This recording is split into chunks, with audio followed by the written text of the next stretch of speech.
So my last Hanasia video got well over 200 likes, so I'm a man of my word. As promised, I am gonna delve deeper into the lore that is the Chronicles of Hanasia, Queen of all Saiyans.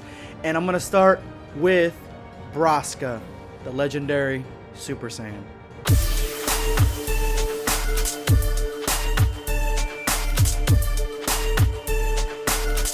Know your place, worm. Prepare yourself. Damn Saiyan. This story takes place 2,000 years before the Chronicles of Hanasia, and it has to do with the first ever legendary Super Saiyan. The story begins with an entire village of Saiyans transforming into Uzaru. In the midst of all this fun and entertainment, there is one Saiyan child that crying all alone by himself, and his name is Brasca. Now, Brasca had lost his tail some time ago in an accident, and since then he has not been able to go and participate in this Uzaru festival. A blinding yellow flash fills the valley, and he has turned into a golden Uzaru. He shoots energy wave upon energy wave, destroying mountains, shooting them into the sky as they fly into faraway suns, and then he eventually grabs his own tail and rips it off, shrinking right back down to his base form. The Tuffles feel the spike in energy and send their own spies to this particular Saiyan village to scope out the situation and see exactly what's going on. As they are spying on this village, a heated argument overtakes the camp, with Brasca at the center of it. The chief and his elite warriors end up jumping Brasca, but nothing they do hurts him. As they begin to dogpile on him, he transforms into that familiar golden glow, and he is a Super Saiyan. But as his anger continues, his aura becomes a tint of green, and he loses his pupil and his irises. He is now mad with power, and his blows are all lethal. He is taking out these chiefs and these warriors with one punch. He is now an unstoppable killing machine. The Tuffle spies caught all they wanted to see. They start packing up to leave back to the Tuffle cities. Brasca jumps from his position miles away and lands right in front of them in one leap.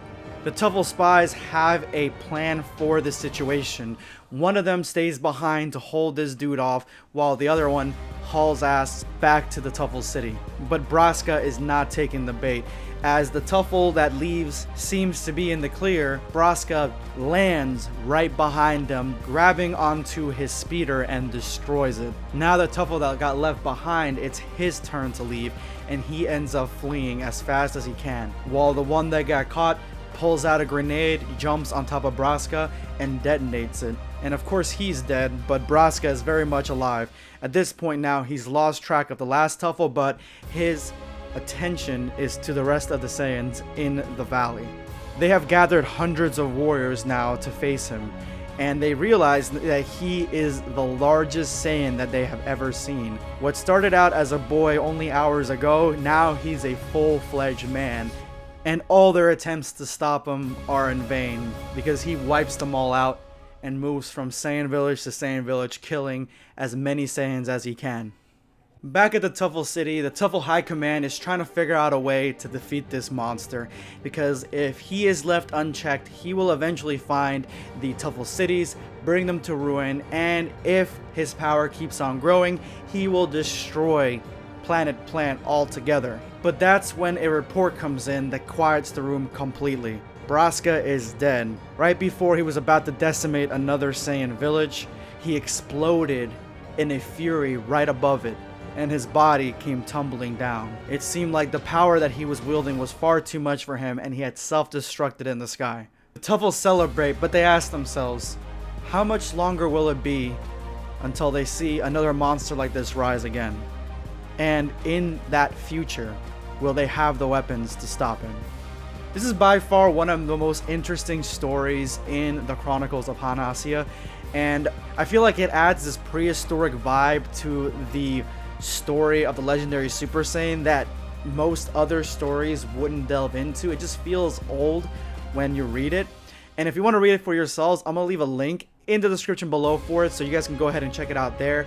But let me know what you guys thought of this. This is BlackScape signing off.